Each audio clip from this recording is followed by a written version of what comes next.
What if one assassination could change the course of history? It's a chilling thought, isn't it? Yet, it's exactly what happened in the summer of 1914. The man at the center of this tragic event was Archduke Franz Ferdinand of Austria, the heir to the throne of Austria-Hungary. His life was cut short by a Serbian nationalist, an act that sent shockwaves across the globe. But why did this one murder have such profound repercussions? Well, it's because it ignited a powder keg of diplomatic tensions that had been building for years. This assassination was not merely an act of violence, it was a spark that set off a chain reaction. Nations began to take sides, alliances were formed, and ultimatums were issued. Before anyone truly understood the gravity of the situation, the world found itself on the brink of a war that would redefine the concept of conflict. The world was about to witness a conflict on a scale never seen before. How did a single assassination lead to a global conflict?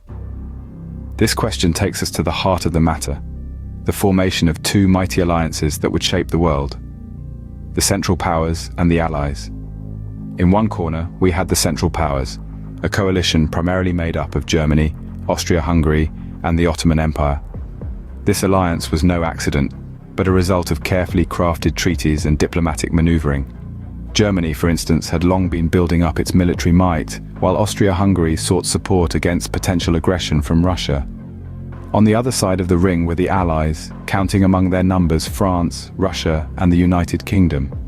France, still smarting from its loss to Germany in the Franco-Prussian War, was eager for a chance to regain its lost territories. Russia, with its Slavic kinship with Serbia, was incensed by Austria-Hungary's treatment of the small nation. The United Kingdom, meanwhile, was drawn into the fray due to its entente with France and Russia. But it wasn't just these pre-existing tensions that led to the escalation of the conflict. There were also long-standing rivalries and ambitions at play. Germany, for instance, was keen to challenge the United Kingdom's naval supremacy, while Austria-Hungary and Russia were locked in a power struggle over influence in the Balkans. The alliances were not static, however. Italy, initially a member of the Central Powers, would switch sides in 1915, drawn by the Allies' promise of territorial gains. And then there were the latecomers, like the United States, which joined the Allies in 1917, tipped over the edge by Germany's unrestricted submarine warfare. In this volatile mix of alliances, rivalries, and ambitions, the assassination of Archduke Franz Ferdinand of Austria-Hungary was the spark that lit the fuse. With the great powers of Europe choosing sides, the conflict quickly escalated from a localized dispute into a global war. The stage was set for a war that would draw in nations from around the globe. Can you imagine spending years living in a muddy trench under constant threat of death?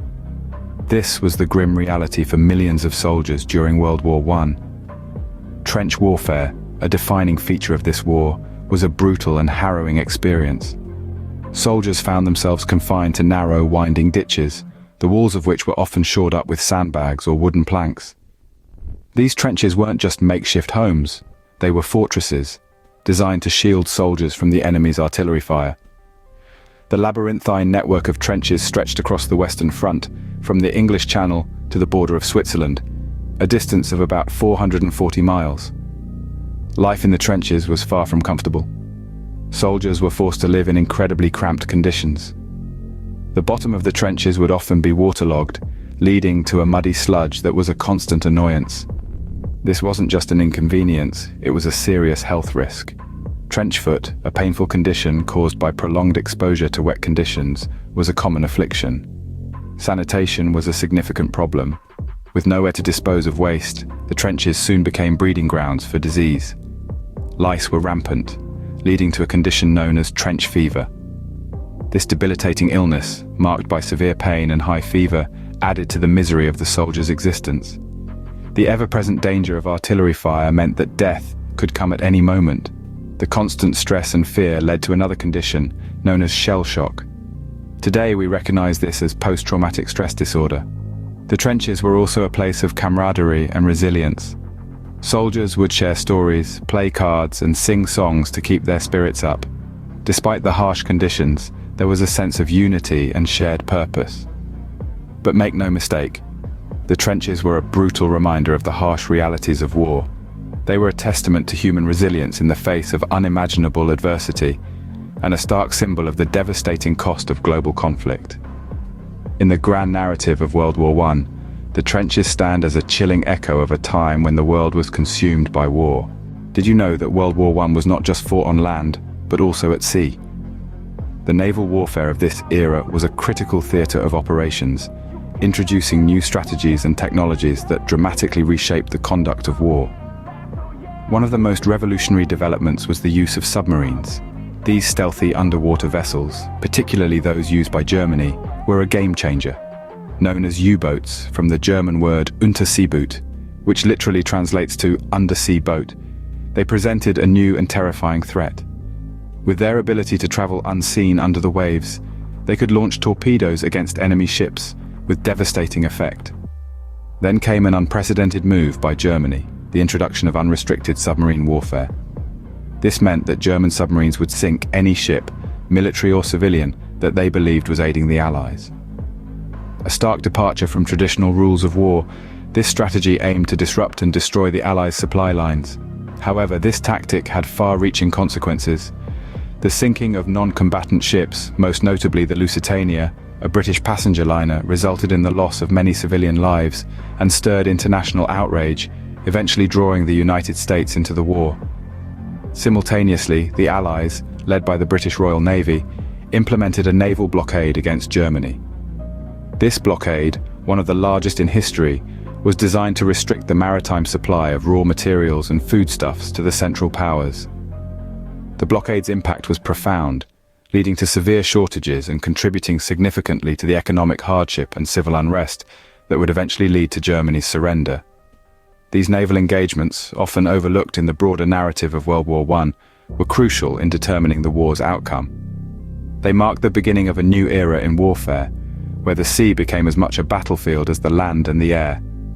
The war at sea was a critical component of the overall conflict.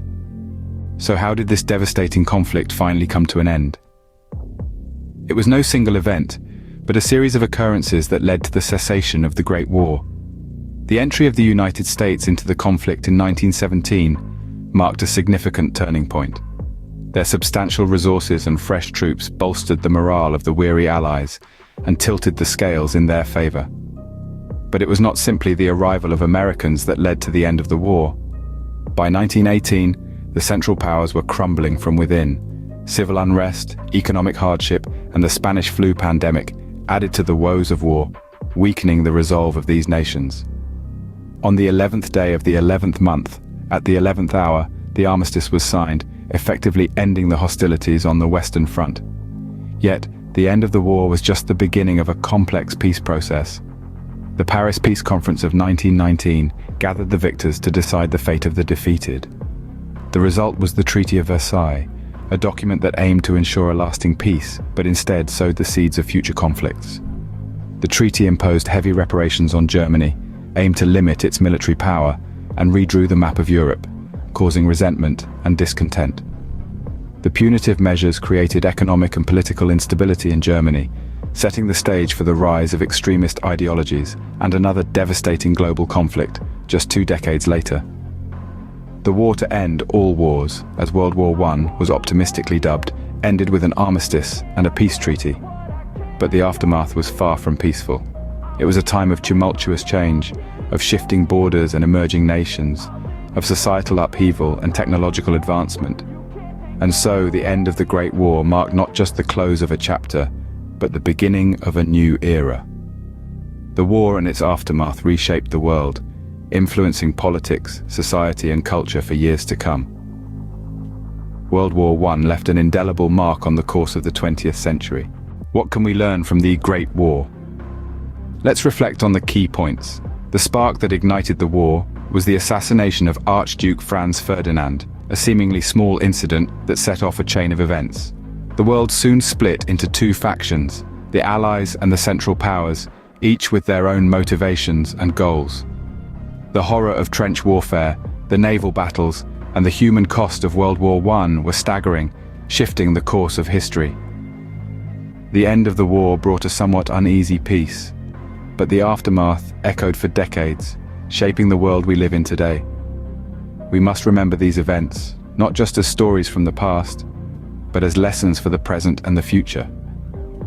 The Great War teaches us about the dangers of unchecked nationalism, the importance of diplomacy, and the human cost of conflict. History speaks to us if only we take the time to listen.